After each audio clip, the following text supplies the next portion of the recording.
Olá, seja bem-vindo no canal, já se inscreva e deixe seu like para assistir mais vídeos como este. Nas águas tranquilas do Caribe, um movimento silencioso começa a alterar o equilíbrio geopolítico do continente. O maior porta-aviões do mundo, o USS Gerald R. Ford, uma das embarcações mais poderosas já construídas pela Marinha dos Estados Unidos, avança em direção à Venezuela. Sua presença não é apenas uma demonstração de poder militar, é um sinal calculado, uma mensagem enviada ao governo de Nicolás Maduro e a toda a comunidade internacional. A decisão, tomada diretamente pela administração Trump, reacende tensões diplomáticas que pareciam adormecidas e faz ressurgir o fantasma da intervenção estrangeira na América Latina. O USS Gerald R. Ford representa o auge da engenharia militar norte-americana.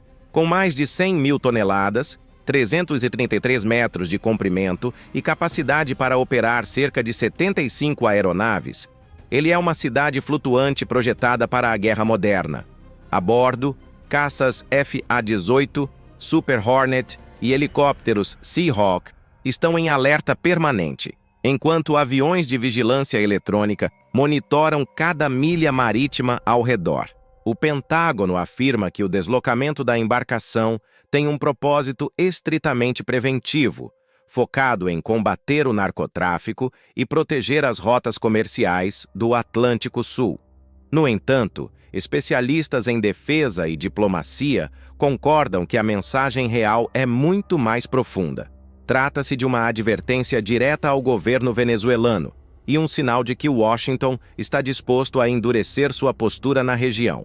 Em Washington, o presidente Donald Trump justificou a operação com palavras firmes.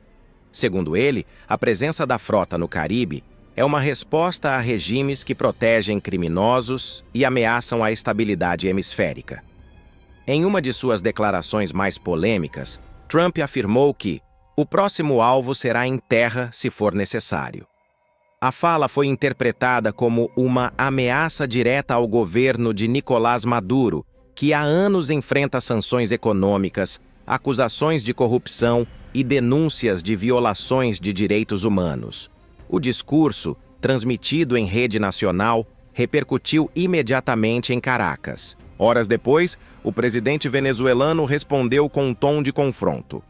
Em pronunciamento transmitido em cadeia nacional, Nicolás Maduro acusou os Estados Unidos de fabricar uma guerra e de tentar impor uma mudança de regime sob o disfarce de combate ao narcotráfico. Ele declarou que a pátria está em alerta máximo e ordenou a mobilização imediata das Forças Armadas Nacionais Bolivarianas. Navios venezuelanos foram reposicionados nos portos de La Guaira e Puerto Cabello, enquanto baterias antiaéreas e sistemas de radar foram ativados em toda a costa norte. Ao mesmo tempo, milhares de milicianos civis foram convocados para integrar o Plano de Defesa Integral da Nação. As imagens transmitidas pela televisão estatal mostravam colunas de tanques e soldados marchando ao som de hinos patrióticos, enquanto a retórica do governo prometia resistir a qualquer agressão imperialista. Do lado americano, fontes de inteligência confirmaram que a CIA recebeu autorização especial para conduzir operações sigilosas no interior da Venezuela. Essas ações, segundo autoridades do Departamento de Defesa, têm como objetivo monitorar comunicações militares e rastrear movimentações financeiras ligadas a membros do alto escalão do governo chavista. Washington acusa Caracas de abrigar organizações ligadas ao tráfico internacional de drogas e de permitir que grupos criminosos usem o território venezuelano como rota de transporte para a América Central e Europa. O governo venezuelano nega todas as acusações e sustenta que os Estados Unidos estão construindo uma narrativa semelhante àquela utilizada antes da invasão do Iraque, em 2003. Uma estratégia baseada em desinformação para legitimar uma intervenção militar. A presença do USS Gerald R. Ford e de seus navios de escolta já provoca reações em toda a região. Cuba e Nicarágua declararam apoio público a Maduro, denunciando o que chamaram de agressão imperialista. Já a Colômbia, tradicional aliada dos Estados Unidos, permitiu o pouso de aeronaves de reabastecimento americanas em seu território, gesto que foi considerado provocativo por Caracas. Em Trinidad e Tobago, a atracação de um destroyer norte-americano levou o governo venezuelano a suspender um importante acordo bilateral de gás natural, classificando o país caribenho como plataforma do inimigo. Os efeitos econômicos e diplomáticos dessas decisões começam a se multiplicar, enquanto o tabuleiro político latino-americano se reorganiza em torno de uma crise que ameaça ultrapassar o campo das palavras. No cenário internacional, organismos como a ONU e a União Europeia manifestaram preocupação com a escalada. O Conselho de Segurança foi convocado para uma reunião emergencial, mas nenhuma resolução concreta foi aprovada. Moscou, por sua vez, adotou um tom de advertência. Fontes do Kremlin afirmaram que qualquer agressão militar contra um Estado soberano da América Latina será considerada uma ameaça à paz mundial.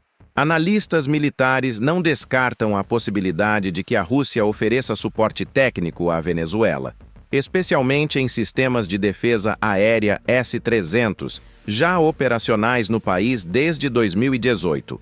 Pequim manteve silêncio oficial, mas observadores indicam que a China também acompanha a situação com atenção, uma vez que possui investimentos significativos na infraestrutura petrolífera venezuelana. Enquanto isso, a população civil vive dias de incerteza. Nas cidades costeiras, moradores relatam o som constante de aeronaves e o aumento da presença militar nas ruas. Pequenos comércios começam a armazenar alimentos e combustíveis diante da possibilidade de bloqueios navais. Em Caracas, a atmosfera é de tensão contida.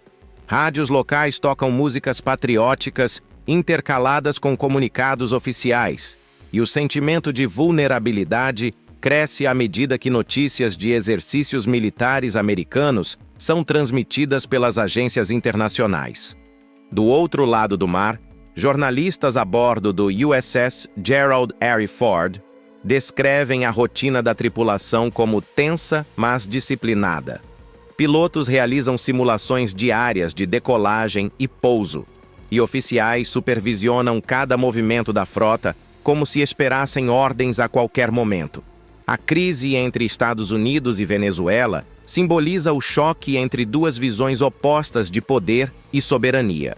Para Donald Trump, o envio do porta-aviões representa a reafirmação da supremacia americana no hemisfério ocidental e o cumprimento de uma promessa de campanha: fazer a América temida novamente. Para Nicolás Maduro, a aproximação dessa força militar é o retrato mais claro de uma ofensiva imperialista, uma tentativa de derrubar um governo que ainda conta com apoio popular e ideológico em parte da região. Entre os dois líderes, um mar de tensão e desconfiança se estende como um campo minado pronto a explodir. O som grave das turbinas do USS Gerald R. Ford ecoa pelo Caribe como um lembrete da fragilidade da paz regional. Cada metro que o navio avança aproxima o mundo de um novo ponto de ruptura. A fronteira entre demonstração de força e ato de guerra se torna cada vez mais tênue. Diante desse cenário, a pergunta que paira no ar é inevitável: até onde Donald Trump e Nicolás Maduro estão dispostos a ir? A resposta ainda está no mar, nas águas que refletem, ao mesmo tempo, a imponência de uma superpotência e o desespero de uma nação sitiada. O tempo dirá se este será apenas mais um capítulo de tensão diplomática ou o início de um confronto que poderá redefinir o destino político da América Latina.